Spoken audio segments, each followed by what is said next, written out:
Friends, स्वागत है आपका classical development by Dheeraj Varle channel पर। तो चलिए आज का टॉपिक स्टार्ट करते हैं। तो आज हम पढ़ने वाले हैं कोऑर्डिनेशन कंपाउंड्स। तो कोऑर्डिनेशन कंपाउंड में आज हम how to find magnetic moment. तो how to find magnetic moment, चलिए इसके फर्स्ट स्टेप है oxidation state of CMA। CMA का मतलब है सेंट्रल मेटल एटम। तो हमें सबसे पहले हम ऑक्सीडेशन स्टेट फाइंड करेंगे। हमने रेडॉक्स में पढ़ा ही होगा ऑक्सीडेशन स्टेट कैसे फाइंड करते हैं।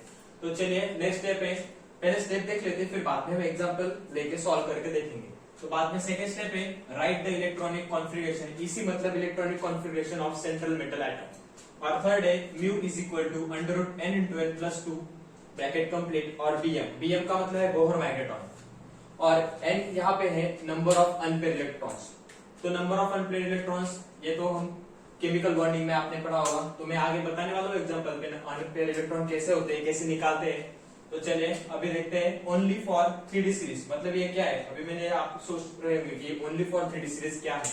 तो यहाँ पे हम देख सकते हैं WFL मतलब क्या, weak field ligand. Coordination compound में हमने पढ़ा है secondary valency, primary valency ionisable होती है, सेकेंडरी वैलेंसी नॉन आयोनाइजेबल होती है, सेकेंडरी वैलेंसी कोऑर्डिनेशन नंबर को शो करती है, ये सब पता होगा।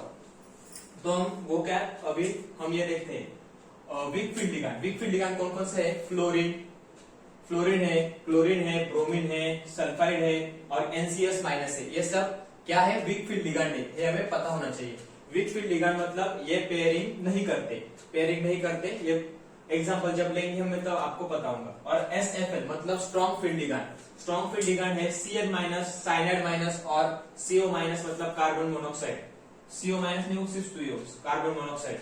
और यहाँ पे ये ऑर्डर है, मतलब जब C आएगा तो सबसे स्ट्रॉन्ग फील्ड लिगैंड होगा, जब N तो मॉडरेट और O, मतलब ये स्ट्रॉन्ग फील्ड लिगैंड है, पर ये ऑर्डर मतलब हम समझो कि ऐसे सब तीनों आए एक साथ, तो कौन सा हम डिसाइड करने के लिए स्ट्रॉन्ग फील्ड लिगैंड सबसे ज्यादा स्ट्रॉन्ग है, तो ये ऑर्डर हम ध्यान में रख सकते हैं। और ये इजी टू कंपेरेबल है, तो ध्यान रख सकते हैं CNO।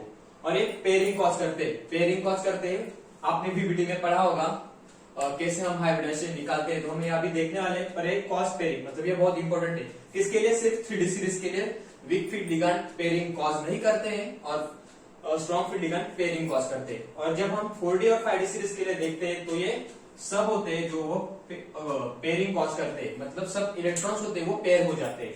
इसका मतलब क्या हुआ, हमारे एग्जाम्पल जब पढ़ेंगे तब देखने वाले। फॉर एनी लिगैंड मतलब कोई भी लिगैंड हो, आपका वीक फील्ड लिगैंड हो या आपका स्ट्रॉन्ग फील्ड लिगैंड हो, वो क्या करेंगे, हमेशा पेयरिंग करेंगे। तो चलिए देखते हैं, यहाँ पे पहला एग्जांपल है और यहाँ पे हम ये टॉपिक बाद में पढ़ने वाले हैं। चलो अभी पढ़ लेते हैं। यहाँ पे देखते हैं how to find diamagnetic and paramagnetic species. Diamagnetic मतलब सब इलेक्ट्रॉन्स होते हैं वो पेयरअप होते मतलब। चलो अभी हम देखते हैं, यहाँ पे डी ऑर्बिटल हमने निकाला है। डी ऑर्बिटल में कितने होते हैं, ऑर्बिटल 5 होते हैं। तो यहाँ पे इसमें 6 इलेक्ट्रॉन्स है, मतलब समझो 3d6 है। तो यहाँ पे कुछ इलेक्ट्रॉन अनपेयर है और कुछ ये पहले ऑर्बिटल है उसमें पेयर है, तो ये क्या हुआ, पैरामैग्नेटिज्म शो कर रहा है। और जब ये सारे इलेक्ट्रॉन पेयर हो जाएंगे तब क्या, डायमैग्नेटिज्म शो करेगा। ये हमें ध्यान में रखने का है। तो चलिए हम देखते हैं एग्जांपल देखते हैं और देखते हैं कि पैरामैग्नेटिज्म डायमैग्नेटिज्म सब देखेंगे, ज्योमेट्री भी देखेंगे। तो चलिए यहाँ पे देखते हैं NiCl4-। अब ये एग्जांपल है, एक कोऑर्डिनेशन कॉम्प्लेक्स है, ये कोऑर्डिनेशन स्फीयर, ये सेंट्रल मेटल एटम और Cl- है, क्या है Cl- लिगैंड है, और ये ऊपर चार्ज है। तो चलिए देखते हैं, हमें अब क्या पता होना चाहिए, इलेक्ट्रॉनिक कॉन्फ़िगरेशन पता होनी चाहिए, किसके, 3D सीरीज के, बहुत इंपॉर्टेंट है। और ज्यादा से ज्यादा उसी के एग्जांपल आते हैं। अभी फिलहाल में जेई में 2021, 2020 इन सब जेई के एग्जाम में ज्यादातर मैग्नेटिक मूवमेंट पूछे, और वो किस पे, 3D सीरीज पे पूछे, क्योंकि यहाँ पे स्ट्रॉन्ग फील्ड लिगैंड और वीक फील्ड लिगैंड का कंसेप्ट आ जाता है। तो चलिए हम पहले इलेक्ट्रॉनिक कॉन्फ़िगरेशन देख लेते हैं, फिर बाद में हम एग्जांपल की तरफ आएंगे। तो मैं शॉर्ट ट्रिक बताता हूँ, सबको पता ही होगी, फिर भी एक बार बोल देता हूँ। शक्तिवान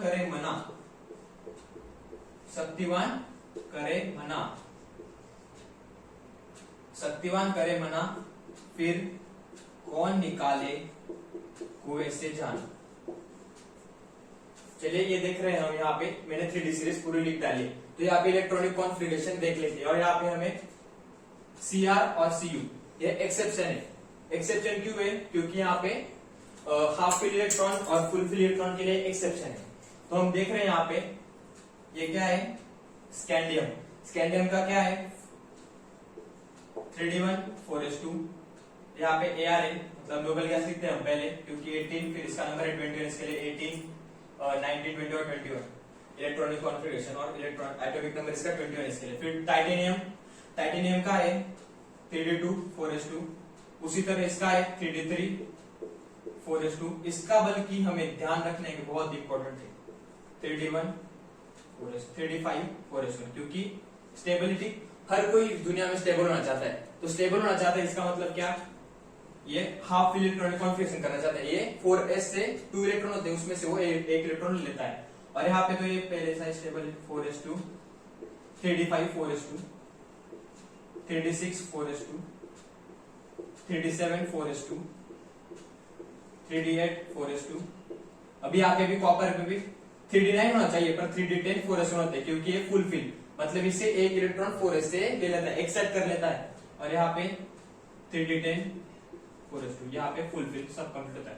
तो चलिए निकेल का देखते हैं। यहाँ पे निकेल का हमने लिखा है, क्या है निकेल का 3d8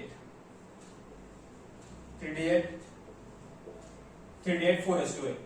पर यहाँ पे हम निकाल सकते हैं, हमें पहले क्या, मैंने पहले स्टेप क्या बताई थी, oxidation state of central metal atom. तो सेंट्रल मेटल एटम की हमें पहले ऑक्सीडेशन स्टेट कैलकुलेट करनी। तो हम यहाँ पे सेंट्रल मेटल एटम को x मान लेंगे, रेडॉक्स रिएक्शन में आपने पढ़ा होगा, फिर भी यहाँ पे आपको निकाल के बता रहा हूँ। यहाँ पे x -4 क्योंकि क्लोरीन की -1 होती है ऑक्सीडेशन स्टेट, फिर इज इक्वल टू -2। तो क्या हुआ, -2 + 4 = 2 +2, मतलब यहाँ पे +2 आया है, तो यहाँ पे 2 इलेक्ट्रॉन चले जाएंगे। तो 2 इलेक्ट्रॉन चले जाएंगे तो कॉन्फ़िगरेशन क्या हुआ 3d8 कॉन्फ़िगरेशन हुआ यहाँ पे। तो चलिए हम निकालते हैं 3d8। यहाँ पे हमें पता है d जो ऑर्बिटल होता है उसमें 5 ऑर्बिटल्स होते हैं, 5 सबसेट्स होते हैं। तो उसमें हम देखेंगे एटॉमिक स्ट्रक्चर में बहुत सारे रूल है, अब्बाउ रूल्स, पॉली एक्सक्लूजन प्रिंसिपल, उसी से हम यहाँ पे फिल करने वाले हैं। तो देखते हैं, पहले एक इलेक्ट्रॉन भर लेंगे। तो कितने इलेक्ट्रॉन है, 5 हुए, फिर 8 इधर, इसके लिए 6 7 8। तो यहाँ पे इसका हमने बना लिया है क्या, इलेक्ट्रॉनिक कॉन्फ़िगरेशन। और यहाँ पे हम अब देख सकते हैं कितने इलेक्ट्रॉन अनपेयर है। यहाँ पे 2 इलेक्ट्रॉन्स आर अनपेयर 2 इलेक्ट्रॉन है। तो हम यहाँ पे निकाल सकते हैं क्या, बोर मैग्नेट्रॉन, मतलब mu is equal to √n, क्या है 2 है, 2 + 2 is equal to 2 to the 4 और 4 है, 4 to the 8 और 8 का अंडर क्या होता है 2.82 pm। मतलब हम सिंप्लीफाई भी कर सकते हैं, इसे ऐसे लिख सकते हैं 4 × 2, और 4 का अंडर स्क्वायर रूट क्या होता है 2, मतलब 2√2, और √2 की वैल्यू 1.41 है, और 2 मल्टीप्लाई 1.4 2.82। यहाँ पे मैंने लिखी है बाद में ट्रिक, मतलब ये आप ध्यान में रख सकते हैं कि n = 1 रहा तो क्या होगा, n = 2 रहा तो क्या होगा, मतलब ये अनपेयर इलेक्ट्रॉन्स है नंबर ऑफ। और यहाँ पे हम आंसर मतलब याद रखेंगे तो अच्छा होगा, मतलब कैलकुलेट करने का उतना टाइम बच जाएगा हमारा एग्जाम में। यहाँ पे देख रहे हैं FeCl6, और यहाँ पे मैंने पेयरिंग नहीं की। पेयरिंग क्यों नहीं की है, Cl-, मैंने क्या बताया था Cl- वीक फील्ड निकाले तो पेयरिंग नहीं होगी। तो ये हमेशा ध्यान रखना है कि Cl- में पेयरिंग नहीं होती है। ओके ठीक है। तो सेकंड एग्जांपल देख रहे हैं यहाँ पे। सेकंड एग्जांपल हम देख सकते हैं FeCl6 और चार्ज है -3। तो यहाँ पे Fe का क्या है, पहले वही स्टेप फॉलो करेंगे हमेशा। यहाँ पे अभी मैं सेंट्रल मेटल एटम का चार्ज कैलकुलेट करके नहीं दिखाऊंगा, मैं डायरेक्ट लिखूंगा। यहाँ पे क्या है 6 और +-3, यहाँ पे क्या होगा सेंट्रल मेटल एटम पे चार्ज क्या आएगा x = 3 फिर आएगा। चलो अभी कॉन्फ़िगरेशन दिखते हैं। यहाँ पे कॉन्फ़िगरेशन Fe का क्या है 3d6 4s2। 3d6 4s2 मतलब क्या 3d5, क्योंकि यहाँ पे मैं आपको लिख के बताता हूँ 3d6 4s2, ये 2 इलेक्ट्रॉन चले जाएगा, यहाँ पे 1 चले जाएगा, तो यहाँ पे क्या आएगा 3d5 आएगा इसके electronic configuration. 3d5 electronic configuration आया तो यहाँ पे हम फिर से ऑर्बिटल निकालेंगे और यहाँ पे इलेक्ट्रॉन भरेंगे। तो यहाँ पे कितने अनपेयर इलेक्ट्रॉन है, अनपेयर इलेक्ट्रॉन है 5 इलेक्ट्रॉन अनपेयर है। तो यहाँ पे फिर से हम फॉर्मूला लगाएंगे, क्योंकि आपको एक बार में फॉर्मूला लगा के दिखाऊंगा, बात फिर नेक्स्ट एग्जांपल में आप खुद कैलकुलेट करना, ये मैं नहीं बताऊंगा उसमें। तो यहाँ पे देख रहे हैं हम n × n+2 ये फॉर्मूला है हमारा, और n क्या है 5, और 5 + 2 7 होता है, अंडर रूट में 35, मतलब n 35 होता है, क्योंकि 6 का हमें पता है 6 का स्क्वायर क्या होता है 36। तो 35 का अंडर रूट क्या आएगा, 35 का अंडर रूट आएगा 5.92 आएगा, ये हमें ध्यान रखना है। तो नेक्स्ट हम देखेंगे PdCl-4 PdCl4 -2। ये बहुत इंपॉर्टेंट एग्जांपल है। ये तो मतलब मैं आपको बताऊंगा कि ये 5 बार आ चुका है जेईई में, मतलब आईआईटी में 1 बार आया और 4 बार जेईई में आया। तो हमें ये ध्यान रखना है। क्यों ध्यान रखना है मैं आपको बताऊंगा। एक एक्सेप्शन भी है इसका ज्योमेट्री का, वो बताऊंगा, और यहाँ पे भी, और ये हम देखेंगे यहाँ पे। ये तुम Cl4 है तो क्या वीक फील्ड लिगैंड है, बराबर। हम तो ऐसे ही सोचेंगे क्योंकि हमने वीक फील्ड लिगैंड और स्ट्रॉन्ग फील्ड लिगैंड यही सोचा होगा। क्योंकि पर हमने देखा है कि पीडी कौन सी सीरीज में लाई करता है। पीडी लाई करता है 5D सीरीज में, 5D सीरीज 4D सीरीज में लाई करता है। तो पर यहाँ हमने लिखा है, क्या लिखा है, नोट लिखिए, if 4D and 5D series में जब इलेक्ट्रॉन आएंगे, मतलब जब उसका मेटल सेंटर मेटल है उसमें क्या होगा, तो क्या होगा, पेयरिंग कॉज करेगा। बल्कि कोई भी हो, क्या हो, कोई भी लिगैंड हो वो पेयरिंग करेगा ही। वो स्ट्रॉन्ग फील्ड लिगैंड हो, वीक फील्ड लिगैंड हो, कोई बात नहीं उससे। और इसका कॉन्फ़िगरेशन हमें याद होना चाहिए। मतलब जो कोई एलिमेंट है, मतलब सारे नहीं पर पीडी, पीटी, एयू, एजी, मतलब सिल्वर, गोल्ड, ये हमें इनके इलेक्ट्रॉनिक कॉन्फ़िगरेशन याद होने चाहिए। सीआर क्या है, नोबेल गैस है, क्रिप्टॉन। और यहाँ पे 4d10 एंड 5h0। यहाँ पे हम लिखते हैं, इसका मैं फिर से लिखता हूँ, क्या लिखता हूँ, पेज तक हम फिर से फॉलो करेंगे। Oxidation states of central metal ion, यहाँ पे 4 - और 2, यहाँ पे 2, पीडी का 2 आया है, क्या आया है 2, इसकी सेंट्रल, इसकी ऑक्सीडेशन स्टेट आई है पीडी की 2। तो यहाँ पे फिर से हम लिखेंगे 4d8 आयन, फिर से डी का हम निकालेंगे sp_d, और डी में निकालते हैं यहाँ पे कितने इलेक्ट्रॉन है, 1 2 3 4 5 6 7 8। यहाँ पे मैंने क्या बोला है, फिर से ध्यान देना, क्या कोई भी हो पेयरिंग करेगा, क्या इलेक्ट्रॉन्स पेयर करेंगे। तो ये पहली स्टेप, मतलब हमने सिर्फ इलेक्ट्रॉन लिखे। अब हम Cl- है और ये 4D सीरीज में लाई करता है, इसके लिए हम इसकी पेयरिंग करेंगे 1 2 3, मतलब ऐसे पहले लिख लेंगे। अब बाउल से हम, और जो इलेक्ट्रॉन है ये एक्साइट होकर यहाँ पे आएगा और पेयरिंग कर लेगा। मतलब ये क्या होगा, डायमैग्नेटिक होगा, क्योंकि सब इलेक्ट्रॉन पेयर हो गए, तो यहाँ पे डायमैग्नेटिज्म शो करेगा। और हम, मतलब बहुत लोगों को पता नहीं होता कि 4D सीरीज और 5D सीरीज जब आता है तो पेयर करता है या नहीं। मतलब कंफ्यूजन इतने क्रिएट कर रही है लोगों ने कि समझ नहीं आता है कि सब लोग वीक फील्ड लिगैंड, इसे strong field ligand, weak field ligand समझते हैं और पेयरिंग नहीं करते। फिर यहाँ पे 2 1 इलेक्ट्रॉन आए, 2 1 इलेक्ट्रॉन आते हैं, वैल्यू 2.2 मार्क करके आते हैं। और ऑप्शन में होता है तो हम मार्क करके आते हैं, हमें लगता है कि आ गया आंसर, पर ऐसा नहीं होता है। वो पेयर करता है, इसके लिए अनपेयर इलेक्ट्रॉन 0 हो जाते हैं, 0 हो जाते हैं। और यहाँ पे क्या आएगा, इसकी वैल्यू 0 आ जाती है, क्योंकि अनपेयर इलेक्ट्रॉन है नहीं, क्योंकि 0 आ जाएगी वैल्यू, आसान है। और इसका PdCl4, इसका क्या ध्यान रखना हमें, हम जब इसका बनाते हैं, क्या बनाते हैं, स्ट्रक्चर ज्योमेट्री बनाते हैं, तो इसका DsP2 क्या आता है, DsP2 आता है। मैं क्या बोल रहा हूं, आता है, मतलब हम निकालते हैं तो DsP2 आता है, DsP2 इलेक्ट्रॉनिक कॉन्फ़िगरेशन आता है। पर ये ऐसा है कि ये क्या शो करता है, sp3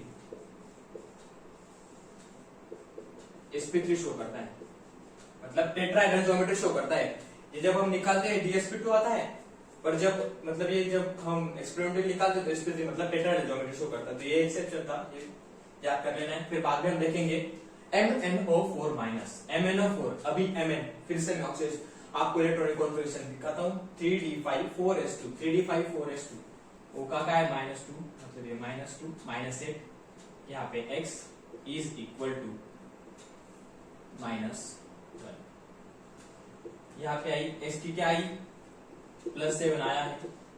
मतलब यहाँ पे हम देख सकते हैं 3d5 4s2, मतलब कुछ नहीं बचा, क्योंकि सब इलेक्ट्रॉन खत्म, 4s2, 3d0 4s0, क्योंकि 7 के 7 इलेक्ट्रॉन चले गए। तो यहाँ पे हम निकालने की जरूरत है, U इक्वल टू, क्योंकि अनपेयर, इसमें इलेक्ट्रॉन ही नहीं, तो क्या फायदा निकाल के, अनपेयर इलेक्ट्रॉन 0 है, मतलब यहाँ पे बोर मैग्नेट्रॉन है, मतलब जो म्यू है वो 0, मैग्नेटिक मोमेंट इसमें 0, ये भी आ चुका है। ये इसमें कैसा क्वेश्चन पूछा था कि किस पे d इलेक्ट्रॉन 0 है, मतलब d में इलेक्ट्रॉन 0 है, तो ऑप्शन बहुत सारे, तो इसमें हमें ये ऑप्शन टिक करना था। तो चलिए बहुत आसान था। तो नेक्स्ट देखते हैं हम CuS2S2O6, H2O6 नहीं, H2O होगा यहाँ पे और ये 6 बाहर होगा। CuS2O6, यहाँ पे 6 है बाहर, और H2O न्यूट्रल लिगैंड होता है, तो यहाँ पे 0 चार्ज आएगा, तो Cu पे +2 चार्ज आएगा। कॉपर को हम यहाँ पे देखते हैं फिर से इलेक्ट्रॉनिक कॉन्फ़िगरेशन। कॉपर की क्या है, 3d10 4s1, 3d10 4s1 है, तो 2 प्लस चार्ज है तो 2 इलेक्ट्रॉन चले जाएंगे, 2 इलेक्ट्रॉन चले जाएंगे तो 3d9, 3d9 आएगा तो यहाँ पे हम निकालते हैं 3d9 1 2 3 4 5 निकाले, यहाँ पे इलेक्ट्रॉन फिल करते हैं हम 1 2 3 4 5 इलेक्ट्रॉन फिल करते हैं, कितने 5 हुए 6 7 8 9 हुए, तो एक इलेक्ट्रॉन अनपेयर है, तो म्यू की वैल्यू क्या हुई, यहाँ पे n की वैल्यू क्या हुई 1 हुई, तो म्यू की वैल्यू निकालते हैं n into n plus 2, 1 into 1 plus 2 कितने हुए 3, तो 3 का क्या हुआ 1.73, अंडर की वैल्यू हमें पता होगी 1.73 बोहर मैग्नेट्रॉन। ये बहुत इंपॉर्टेंट है। फिफ्थ एग्जांपल, ये 5 एग्जांपल बहुत मतलब ये आपको लगा होगा कि आसानी से सॉल्व कर देंगे, पर ये सब प्रीवियस ईयर में आ चुके हैं, मतलब प्रीवियस ईयर से उठाए हुए मैंने क्वेश्चन से सब, क्योंकि ये बहुत मतलब आपको लगा होगा सिंपल, पर ये अभी ये यहाँ पे बहुत सारे कंफ्यूज हो जाते हैं, कि कंफ्यूज क्यों होते हैं, क्योंकि +7 अभी आप देख 0 0 नहीं आ सकता, तो हमारी गलती ढूंढते, पर हमने बराबर सॉल्व किया होता है, तो यहाँ पे म्यू 0 आएगा, फिर बाद में ये एग्जाम्पल हुआ, इसका हमें कॉन्वर्सेशन याद नहीं होता, और यहाँ पे एफिशिएंसी, और यहाँ पे हम मतलब जमले हो जाते हैं कि क्या 4D सीरीज क्या 5D सीरीज क्या है, पहले हमें सेंट्रल मेटल में आया देखना चाहिए, फिर बाद में हमें बिग फील्ड लिगांड और स्ट्रॉन्ग फील्ड लिगांड देखना चाहिए, फिर बाद में हम देखेंगे कि वो पेयरिंग कॉज करेगा क्या नहीं पेयरिंग कॉज करेगा, उसी से हम मैग्नेटिक मोमेंट कैलकुलेट करेंगे, तो हमारा सब बराबर आएगा। तो नेक्स्ट देखते हैं, आपके लिए मैंने ट्रिक बताई, मतलब सबको बताओगे, फिर भी मैं आपको एक बार बताता हूँ। नंबर ऑफ अनप्रेडिक्टेड इलेक्ट्रॉन 1 होंगे तो यहाँ पे म्यू की वैल्यू 1.73 होगी, 2 होंगे तो 2.82 होगी, 3 होगी 3.87, 4 होगी तो 4.89 और 5 होगी तो 5.92। तो यहाँ पे याद रखने का और एक ध्यान रखने का है, जब हमें मतलब बहुत सारे अभी जेईई के एग्जाम में 2021 में एक क्वेश्चन पूछा गया था, उसमें अनपेयर्ड इलेक्ट्रॉन 4 आए थे, तो उन्होंने क्या पूछा था x मल्टीप्लाई बाय 10⁻⁻1, मतलब ये पूछा था उन्होंने, और 4 इलेक्ट्रॉन अनपेयर थे। तो यहाँ पे हम कैसे वैल्यू लिखेंगे बोर मैग्नेट्रॉन की 48.9 मल्टीप्लाई बाय 10⁻⁻1, इसकी वैल्यू हम ऐसे लिखेंगे। तो ये ध्यान रखना, मतलब 10 की पावर में गड़बड़ हुई तो हमारा आंसर पूरा रॉन्ग हो जाता है। ये इंटीजर टाइप में क्वेश्चन आया था, तो ये हमें वहां पे वैल्यू टेक्स्ट बॉक्स में पुट करनी थी, और यहाँ पे मतलब हर समय ये पूछते हैं आजकल, मतलब 2018 2019 2020 ये एग्जाम्पल ट्रेंडिंग पे है, क्योंकि NiCO4 क्या फॉर्म करता है, मतलब कोई भी ऐसे निकालने की जरूरत नहीं होनी चाहिए, कौन सी ज्योमेट्री टेट्राहेड्रल ज्योमेट्री क्या है sp3, और यहाँ पे कोई भी NiCN4-2 स्क्वायर प्लेनर dsp2, मतलब ये हमें देखा एग्जाम्पल तो हमें टिक करके आगे बढ़ना चाहिए, क्योंकि निकालने की जरूरत ही नहीं, क्योंकि हम इतने 100 बार सॉल्व कर चुके होते हैं example tetrahedral geometry square planar, ये जरूरत ही नहीं चाहिए सॉल्व करने की। तो ये हमें बहुत ध्यान रखने का, मतलब पार्ट ये कर लो, ध्यान में रख लो कि यही होता है। तो नेक्स्ट देखते हैं हम यहाँ पे फिर से एक बार रिवाइज कर लेते हैं। पहली स्टेप होती है how to find magnetic moment.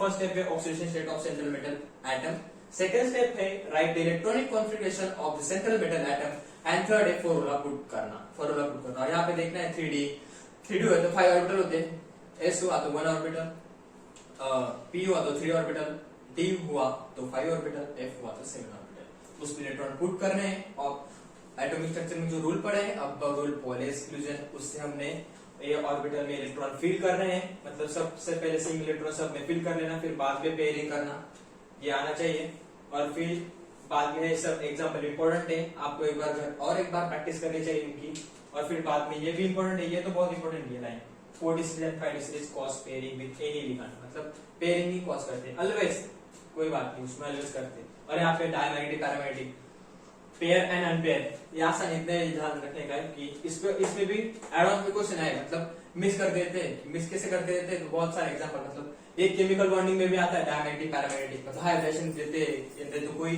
Example देते उसमें बताते कि ये पैरामैग्नेटिक जब शो करेगा कि डायमैग्नेटिज्म, तो कोई बात नहीं, बहुत आसान है, तो हम निकाल सकते हैं। तो इसी तरह से ये सारा आज का कोऑर्डिनेशन कंपाउंड का मैग्नेटिक मोमेंट फाइंड करना और डायमैग्नेटिक स्पेसिस था।